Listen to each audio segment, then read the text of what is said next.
Cornflour Boy, Parenting Pathological Demand Avoidance. An article by Daniel Morrison, January 2021, and sourced within autismparentingmagazine.com. Punch cornflour and you'll bruise yourself. If you jump on it, it will take your weight. Stand still and you sink. Run your fingers through it gently. It wraps around you like liquid. Like my cornflour boy, the more force you apply, the more resistance you meet. To find its softness and fluidity, you must move slowly, gently. I'm not a newbie to the spectrum.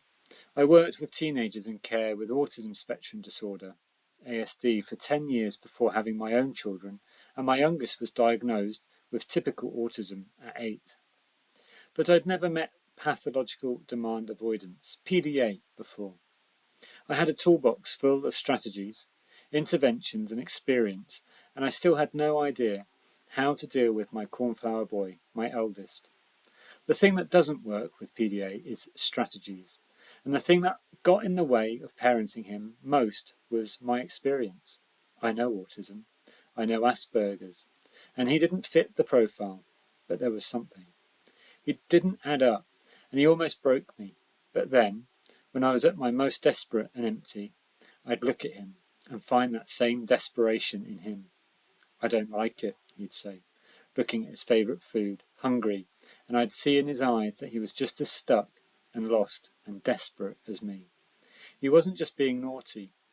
He didn't know any more than me how to change this. Accepting rules and routines don't work. He seemed interested in the solar system at one point, so I got a book from the library and left it lying on the table. Showing an interest myself, suggesting we Google it, watch a programme, or choose a book from the library, would have ensured he never mentioned it again and refused to take part. He found the book himself and was delighted, saying, "Look what I found. Can we read it?" "In a minute, I'm busy," I said, rejoicing. If I'd enthusiastically sat down to read, he would have walked away.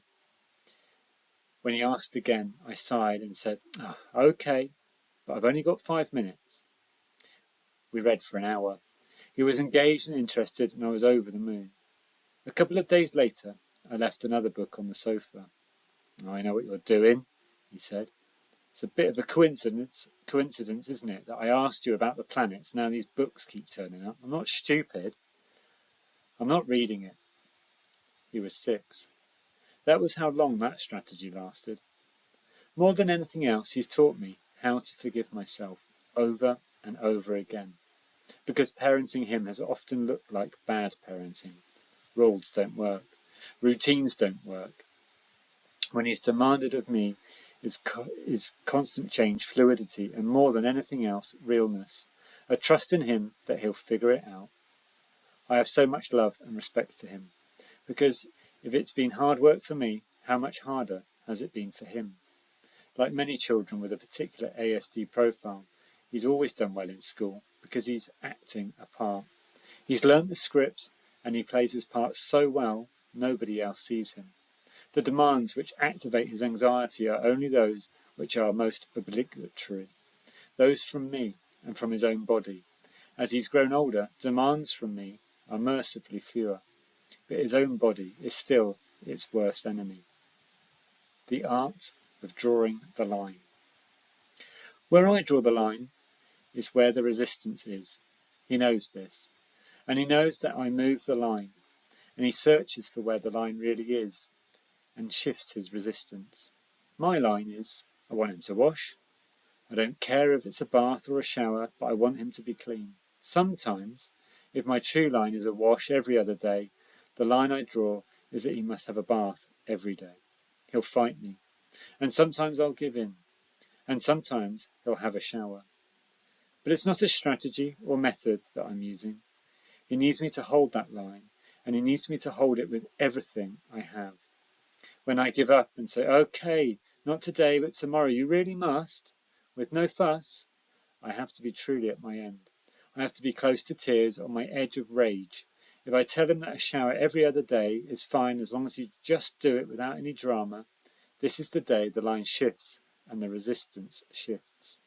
That's the day he starts putting the shower on without getting in, dampening his towel, wetting his hair in the sink, pouring shower gel down the plug hole, putting his clean pants in the wash and putting yesterday's back on. It's not a strategy because it's real, and because it's real, it works. He demands that I meet him in his darkest places, where the pressure is so intense it can break you. He needs me to hold that line while he pushes it with all he has. He needs to know that this thing that won't let him do what I won't let him do, what he wants to do, which might be stronger than he is not stronger than I am. He loves the woods and the river. Outside he can relax and I feel him expand into the space available. If I lose food as a picnic, he can eat without resistance, drifting in, taking food and wandering off. If I lie on the riverbank reading with his book beside me, he'll come and read with me. He will fight me to tears every single time I try to make him go outside. Remembering it's an alliance. Parenting my cornflower boy is remembering that it is an alliance. I'm not fighting him, I'm fighting a part of him, and he's fighting it too. He wants things to be easy, and we find a moment of flow and fun together. He's as glad and relieved as I am. He's 15 now, and this alliance can be more explicit. Asking questions is a demand and never works, but sharing something of means we can meet in realness, as we always have. I can write this thing, I say to him. I want to write it, I need to write it, but I can't sit down and start it. Try telling yourself you have to write it with a pen, he says. Get angry about that, then you'll be able to write it on the laptop. I can see, not all the time, but in moments like this, that he's parenting himself now. During those years of secret alliance, I was building and supporting that part of him that is able to let things be easy. The part of him that was always on my side, that was rooting for us to win. The part that was desperate and lost, that wanted to eat food and wash and go outside, has grown and learned how to manage that other part. The PDA part is still there. The child who wants so desperately to be good that he can't try in case he's not good enough. The child who kicks against the boundaries, who throws his whole weight against me to make me keep him safe.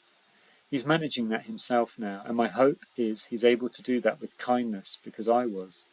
My hope is the times I let him see my anger or my tears, the moments when I couldn't do it, are balanced by the times I held those lines for him with strength and compassion, so he can do that for himself now and in the future.